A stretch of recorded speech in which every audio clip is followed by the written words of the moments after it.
He had signed death warrants without hesitation. He had watched empires burn and felt nothing. He had looked his most dangerous enemies in the eye and smiled.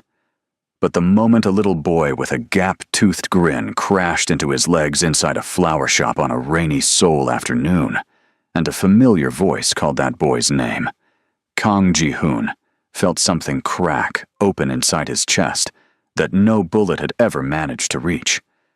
And that was before he saw her face. Kang Ji-hoon did not become the most feared criminal boss in Seoul by being careless. He built his empire the hard way, through strategy, through sacrifice, through 2 decades of decisions that most men wouldn't survive making once. By 35, his name commanded silence in rooms full of dangerous people. Politicians returned his calls before their wives. Police commissioners attended his charity events and pretended not to know what he was.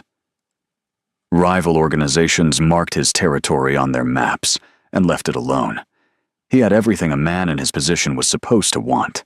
He felt nothing about any of it. The black-armored SUV moved through Seoul's rain-soaked streets, wipers keeping time like a slow heartbeat.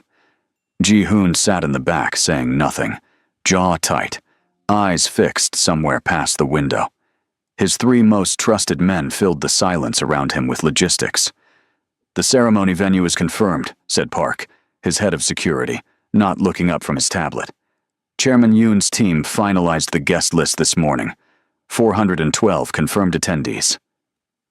"Security sweep of the venue is scheduled for Thursday," added Ryu, his operations lead. "We'll need an extra perimeter team given the number of allied families attending." "There's still the matter of the floral arrangements," said Min, his personal assistant, with the careful tone of a man delivering information he suspects won't be welcomed. "The original florists terminated their contract yesterday. Apparently a dispute with the venue coordinator. We need a confirmed replacement within 48 hours, or Hye Jin's event planner will escalate directly to Chairman Yoon." Ji-hoon said nothing. "Sir, I can have someone handle it immediately if there's a shop nearby."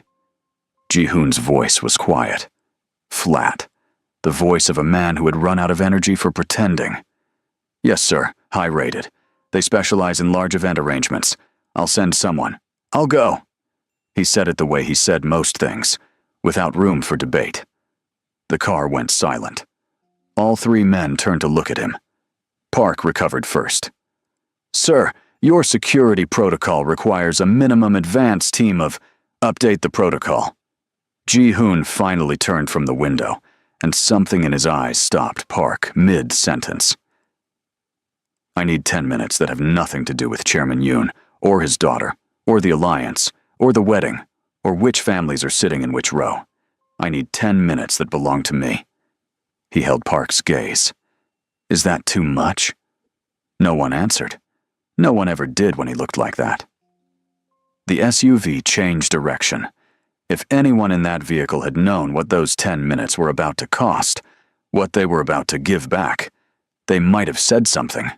They might have turned the car around, taken a different route, found a different florist. But they didn't know. And fate, it turns out, doesn't give warnings. The flower shop sat on a quiet corner, its windows warm against the gray afternoon. Brooks Blooms was painted above the door in clean, elegant letters. Ji-hoon stepped inside alone, leaving 2 men on the pavement outside with instructions to stay there. The smell of the shop hit him immediately. Roses, lilies, something green and alive. It was the most peaceful smell he'd encountered in longer than he could remember. He moved slowly through the aisles without really seeing anything, his mind still circling the wedding, the alliance, the life that had been arranged for him by people who never once asked what he actually wanted. He was standing in front of a display of white orchids, not looking at them when the collision happened. Something small and fast came around the corner of the aisle and hit him squarely in the stomach at full speed. Ji-hoon looked down. A little boy was sitting on the floor, clutching a bunch of yellow sunflowers that had somehow survived the impact intact. He looked up at Ji-hoon with wide eyes, startled, but not remotely afraid, and then, unbelievably, grinned. It was the kind of grin that could stop a room. Missing one front tooth, slightly lopsided, completely unguarded. Ji-hoon stood completely still. "I'm so sorry, mister." The boy scrambled to his feet, brushing off his knees with great seriousness. "I wasn't supposed to run, I know the rule. But the sunflowers are my mom's favorite, and I wanted to bring them to her really, really fast. And I didn't see you because you're—" He stopped and looked up. And up. "You're very tall." Ji-hoon stared at him, the boy's eyes, the angle of his jaw, the way he held his chin slightly raised, like he'd already decided the world wasn't going to intimidate him. Something deep in Ji-hoon's chest went very, very still. "What's your name?" he asked. His voice came out surprisingly gentle. "Jaden." The boy stood straight, flowers tucked under one arm, and extended his other hand, with a formality that would have been funny if Ji-hoon had been capable of finding anything funny in that moment. "Jaden Brooks. I help my mom sometimes. I'm very good with the roses, but the thorns are tricky." Ji-hoon crouched to the boy's eye level and shook the offered hand. He studied the child's face with an intensity he couldn't have explained and didn't try to. 5 years old, he estimated. Maybe just turned 5. Smart eyes, careful posture, a smile that lived right on the surface, warm and immediate, like trust had never once let him down. "Jaden." A voice came from behind the counter, warm, firm, and so achingly familiar that Ji-hoon's body processed it before his mind did. "You know the rule about running in the—" He stood up slowly, turned around even more slowly. Sarah Brooks stood behind the counter with a handful of flower stems in one hand and a look of gentle scolding on her face that dissolved the moment her eyes moved past her son and found Ji-hoon's. The stems fell. She didn't move. She didn't speak. She just looked at him, and 5 years collapsed into a single suspended second. All the silence, all the distance, all the letters sent back unopened, compressed into the space between two people standing 10 feet apart in a flower shop that smelled like roses. "Sarah." His voice was barely above a whisper. Her jaw tightened. She picked up the fallen stems, set them down again, looked at her son. "Jaden, baby, go to the back for me. The white roses need sorting. Can you do that?" Jaden looked between them with the alert curiosity of a child who can feel when adults are carrying something heavy, even if he can't name it. "Okay." He pointed at Ji-hoon before he left. "You should come back sometime. We have really nice flowers." Then he disappeared through the back door, sunflowers and all. The shop felt very quiet. "What do you need?" Sarah's voice was professional, deliberate, a wall with a clean surface. "We handle full event arrangements. If it's a wedding, we'd need at least a 2-week lead time for—" "Sarah, stop. Don't tell me to stop. This is my shop." Her eyes met his, and under the composure there was fire. "What do you want, Ji-hoon?" "To talk. We talked. 5 years ago. You said plenty. You know what I mean." "I know exactly what you mean. And my answer is that you're standing in my place of business during business hours. So if you're not here for flowers, I'm going to need you to—" "How old is he?" The question came out quiet and direct. The question he'd been computing since the moment Jaden had looked up at him. The fire in Sarah's eyes shifted. Something colder moved underneath it. She looked at him for a long moment, and in that moment, he saw everything she'd been holding for 5 years. The pain, the pride, the survival, the sheer stubborn strength of a woman who had decided, alone, that she was going to be enough. "He turned 5 in March," she said. Ji-hoon did the math he'd already done 4 times since the aisle, the math that had only one answer. He gripped the edge of the counter. "Sarah, don't." "Is he?" "I said don't." Her voice cracked just slightly at the edge. She pulled it back together immediately, the way someone does who has had a lot of practice pulling things back together. "Don't stand there and ask me that like you have some kind of right." I need to know. You need to know." A short, sharp sound escaped her, not quite a laugh. "You needed me gone 5 years ago. You needed me gone so badly that you changed your number. You moved your office. You had your people send back every letter I wrote. And I counted, Ji-hoon. I wrote 9 letters. 9. They all came back." She stepped closer, lowering her voice because her son was 20 feet away. But every word landed with the precision of something she had been carrying a long time. "Now you're standing in my shop, telling me what you need?" He said nothing. There was nothing to say. She was right, and they both knew it. "Yes." She said it the way you set down something unbearably heavy. "He's yours. Are you satisfied?" Satisfied. The word moved through him like a cold wave. He thought about what the last 5 years had looked like for Jaden. First steps he didn't see. First words he never heard. A little boy who told strangers his dad had to go away, but that dads were supposed to come back. His throat tightened in a way it had not done since he was a child himself. He came back the next day, and the day after. He didn't come with gifts, or grand gestures, or the resources of a criminal empire. He came quietly, without his men, and he ordered coffee from the cafe next door, and he sat on a bench, where he could see through the flower shop window, and he watched Sarah work, and he thought about what he was going to say, and mostly he said nothing of it, because he couldn't find words proportional to what he'd done. But Jaden found him on the 3rd day. The boy came outside to water the small plant display on the front step, and spotted Ji-hoon on the bench with the unerring accuracy children have for interesting strangers. He walked over, watering can in hand, and sat down next to him without being invited. "You came back," Jaden said. "I did. I thought you might." The boy watered a plant that was already very wet. "My mom says some people come back, and some people don't. She says you can't control which kind a person is.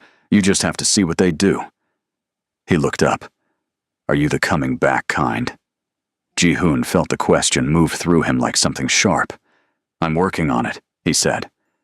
Jaden considered this answer with great seriousness. "Okay," he said finally. "That's a good answer. Some people say yes right away, but then they don't actually do it." He stood up, tucked the watering can under his arm, and added, "My dad didn't come back. I don't really remember him, but I think I look like him. Mom gets a funny face sometimes when she looks at me, like she's thinking about someone else." He shrugged with the easy resilience of a child who hasn't yet decided whether this is sad. "She says I have his eyes." Ji-hoon sat very still for a long moment after Jaden went back inside. Then he got up and walked into the shop. Sarah was alone at the counter. She looked up, and something moved across her face. Not softness, not yet, but something less rigid than before. "He talks to everyone," she said, by way of explanation. "He told me I might have the coming back kind of face." Ji-hoon stood in front of the counter. He didn't perform steadiness this time. He just stood there, without the armor. "I know I don't deserve to ask anything from you. I know what I took from you when I left. I know what I took from him." His voice was level, but it cost him. "But I'm asking anyway. Let me be part of his life. Not because I've earned it. Because he deserves a father who shows up." Sarah's expression broke open just enough to show how much she was still holding. "You want to talk about what he deserves?" Her voice came out barely above a whisper. "He deserves a father who was there when he had a fever at 2 in the morning, and I was alone in a foreign country with no family nearby, and I was so scared I sat on the bathroom floor and cried." She stopped, breathed. He deserves someone who heard his first word, which was light, by the way, because I kept a lamp on for him at night, because he was scared of the dark. Someone who saw him take his first steps in our tiny apartment, because we couldn't afford anything bigger that first year. Her eyes were steady, but her voice was doing something it was fighting hard not to do. He asked me once. He was 3. He asked me why his friend Marcus had a dad who came to his birthday party. and I had to explain that to a 3-year-old Ji-hoon, alone. No one to look at across the room. No one to share that weight with. Ji-hoon held her gaze and did not look away, because she deserved to have him hear every word of that. "I know," he said. "I know, and I'm not asking you to forgive it. I'm asking you for a chance to show Jaden that the story doesn't end there." Before she could respond, before either of them could say another word, Ji-hoon's phone rang. He glanced at it. Park. He would have ignored it, but Park had a rule. He only called during sensitive conversations when it was urgent. He answered. "We have a problem."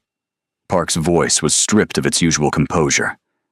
"The Yang organization has had eyes on the shop for 3 days. They ran identification on the woman and the boy. They know who she is to you." A pause that lasted half a second too long. "They know about the child, sir. The information is already circulating." Ji-hoon's back straightened. His voice dropped. "What else?" "Hyejin's investigators filed a report this afternoon. She knows the boy is yours." Another pause. "Sir, we just received a call. The boy is missing. He was last seen outside the shop 12 minutes ago." The phone nearly shattered in his grip. He turned to Sarah. She was already reading his face. Her expression went from anger to confusion to terror in the space of 2 seconds. "What?" she whispered. "What is it? Where's Jaden? Where's my son?"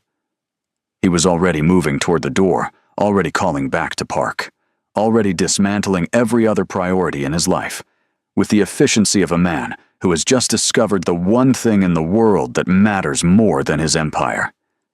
"Sarah, listen to me. Lock the front door. Do not open it for anyone except my men. I need you to trust me right now." "Tell me where my son is." Her voice rose sharp and terrified. "I'm going to get him back." He stopped at the door and looked at her with something he hadn't shown anyone in 5 years. Not calm, not command, but absolute, unguarded desperation. "I swear to you, I'm going to bring him back." What followed was 17 hours that rearranged the landscape of Seoul's underworld. Ji-hoon activated everything. Not for territory, not for money, not for the empire he'd spent 2 decades constructing. For one 5-year-old boy who thought fathers were supposed to come back and who still slept with a lamp on because he was scared of the dark. He raided locations. He called in every debt, every favor, every thread of loyalty woven through 20 years of criminal infrastructure, and he pulled all of it toward a single point. His men moved through the city in waves. Informants were found. Intermediaries were pressured. Organizations that had spent years carefully neutral suddenly found themselves being asked, very directly, to choose a side. He called Sarah every 2 hours. Every time she answered on the first ring. Every time her voice was the voice of a woman holding herself together by pure will, refusing to shatter, because shattering wouldn't bring her son back. "Tell me something," she said, the 3rd time he called. "Tell me something real. Tell me you actually know where he is." "Not yet, but I'm close." He was in the back of the SUV, moving fast through streets he'd owned for years. "Talk to me. What does he like? What does he talk about?" A pause, then quietly. "Sunflowers. He says they're the happiest flower, because they always face the sun. He wants a dog named Champion. He makes up stories at bedtime, and he always gives them happy endings, no matter how he starts them." Her voice broke on the last sentence, and she pulled it back together. "He always gives them happy endings." Ji-hoon's jaw tightened. "I know," he said. "This one, too." The location came through at hour 14, an industrial complex on the city's eastern edge. Ji-hoon went in himself. His security team raised objections, and then stopped raising them, because when Kang Ji-hoon moved with that particular kind of stillness, arguments became irrelevant. The confrontation was brief and decisive, and left several men considerably worse off than when it started. Ji-hoon moved through the building with his men, room by room, until they reached the last door at the back of the complex. He opened it himself. Jaden was sitting in the corner of a bare room, knees pulled up, still clutching the handle of the small watering can he'd had outside the shop. His face was tear-streaked. His eyes were exhausted. But when Ji-hoon filled the doorway, the boy's expression cracked open with pure, unguarded relief. "You came back," Jaden said. Ji-hoon crossed the room in 4 steps and gathered the boy into his arms, and Jaden held on with the absolute grip of a small person who has been frightened for a very long time and has just found something solid. "I told you," Ji-hoon said, his voice low, his arms holding on as though the world was going to have to work very hard to get this child away from him again. "I'm the coming back kind." "Dad." Jaden said it simply, sleepily, his head against Ji-hoon's shoulder. Ji-hoon closed his eyes. He had built an empire. He had held territory against people who wanted him dead. He had made decisions that changed the shape of organizations and the fates of hundreds of people. None of it, not one moment of it, had ever felt the way that single word felt. Chairman Yoon summoned him 2 days later. The older man sat behind his desk with the settled authority of someone who had never needed to learn what it felt like to want something that couldn't be purchased. He looked at Ji-hoon across the desk, and he spoke about alliances, about architecture, about the careful structure that had been built over years between their organizations. He spoke about what it would cost if that structure came apart. "The wedding proceeds," Yoon said. "The incident with the boy is handled. There is no reason to alter our arrangement." "I'm ending the arrangement," Ji-hoon said. Yoon was quiet for a long moment. "You understand what you're walking away from?" "Completely. Everything you've built. I built it wrong." Ji-hoon stood perfectly still. "I built it by deciding that power mattered more than people, that the empire was the point.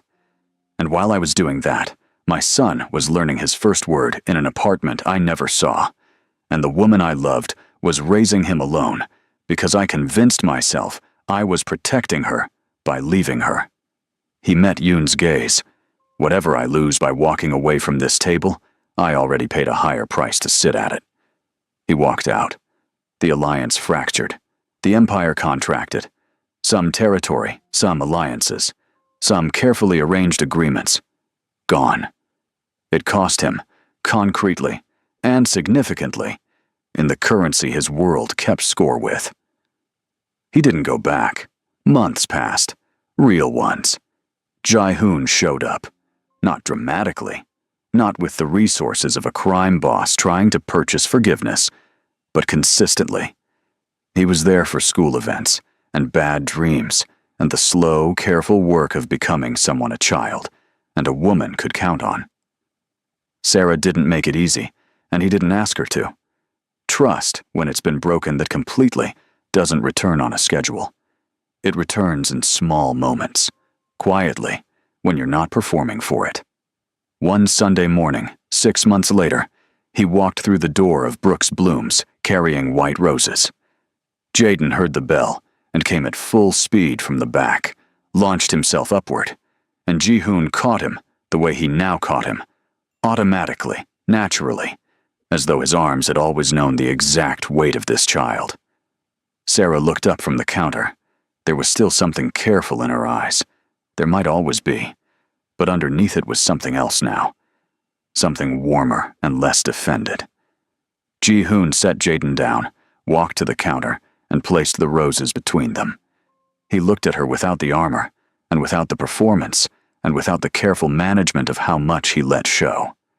"I came into this shop to order flowers for the wrong wedding," he said, "and I found everything I actually needed." He paused. "I'm not asking you to forget what I cost you. I'm just telling you that I'm not going anywhere again. And this time, I mean it differently, because this time, I understand what leaving actually takes from a person." He looked at her steadily. "I won't take it again." Jaden reached up and grabbed both their hands at the same time. He stood between them, holding on, looking up with the certain, uncomplicated confidence of a child who has decided exactly how things should be, and fully expects the adults in his life to figure it out. Sunlight came through the shop windows. Sarah looked at the roses, looked at her son, looked at the man who had broken her heart, and then spent 6 months quietly, consistently, without drama or grand promises, choosing her and Jaden every single day. She accepted the flowers. She didn't say anything yet. She didn't have to. Some things don't need to be said immediately. They just need to be true. The three of them stood there as the light filled the shop around them, and for the first time in 5 years, they were exactly where they belonged. If this story kept you until the very last word, this channel is where you belong. Hit that like button right now. You have no idea how much it helps. Subscribe so you never miss a story like this one. And drop a comment below. At what moment did you know Ji-hoon was going to choose his family over his empire? We read every single one. See you in the next story.